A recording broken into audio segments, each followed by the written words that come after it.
आहे आमचा डे 2 विधीचा। तर आता आम्ही चाललो आहोत घरी।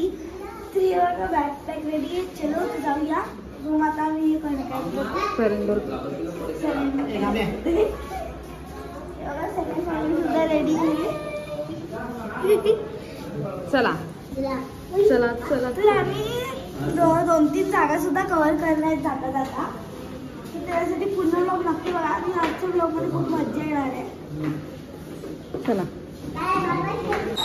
पण नक्की या हॉटेलला साई सद्गुरू भारी हॉटेल आहे, छोटीशी रूम पण भारी आहे, सर्व आपली फॅसिलिटीज आहेत, बेड वगैरे आहे आणि बॅग ठेवायला सुद्धा जागा आहे। AC आणि नॉन AC रूम आहेत, दोन्ही बुक करू शकतात। AC रूमची प्राइस किती त्याच्यानंतर सांगतील आल्यावर, तर तुम्हाला सांगतो आणि डिस्क्रिप्शन बॉक्स मध्ये टाकलेली असणार लिंक। ते बघा इकडनं साईबाबाच्या मंदिराच्या समोरच आहे, ते रोहित वडेवाला आहे ना त्या गल्लीतला सरळ तुम्हाला हॉटेल पालखी भेटणार आहे।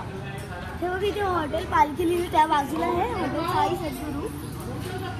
चला आता जाऊया आपण गाडीवर।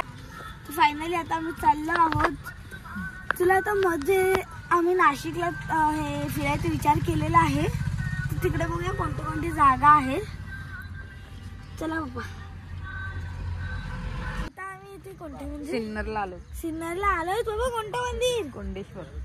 हा कोंडेश्वर मंदिर। खोंडेश्वर काय मंदिर मंदिर आहे। आम्ही दरवर्षी शिर्डीला येतो आणि वणी फिरतो, पण यावेळेस थोडंसं अलग असं वाटलं म्हणून आम्ही या मंदिरात आलोय। आणि एवढं ओल्ड मंदिर आहे, हे बघू शकतात तुम्ही। असं बघितल्यावर समजते किती ओल्ड असणार आहे, जुनं असणार आहे मंदिर।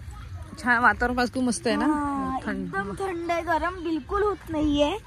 जसं डेली गरम होते तिथे बिलकुल नाही, एकदम थंडावा आहे, असं वाटतं थंडी चालू आहे। चला तर आपण बघूया मध्ये काय आहे मंदिराच्या, काय आहे बघूया। चला कोणाचं मंदिर आहे? पण महादेवाचं मंदिर आहे।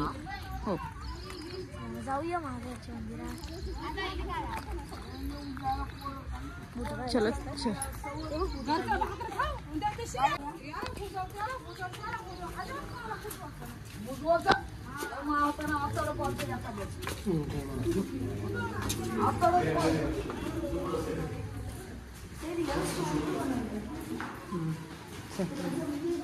हे हळू पडशील, मंदिर इकडे ठेवशील, घंटा वाजवशील इकडे।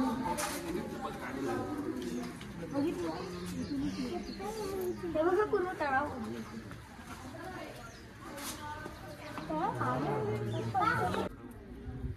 या असता बघा चिनूला डायरेक्ट उतरवणार होती।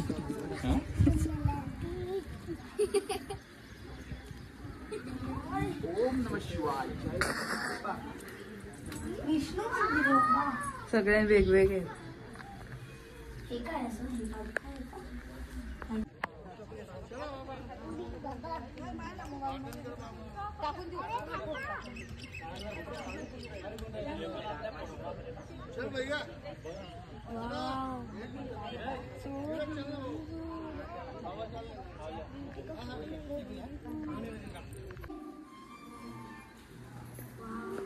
मस्त ना।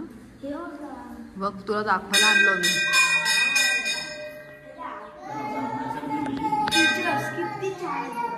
तुला दाखवायला आणलं खास मी। हळूहळू चाल,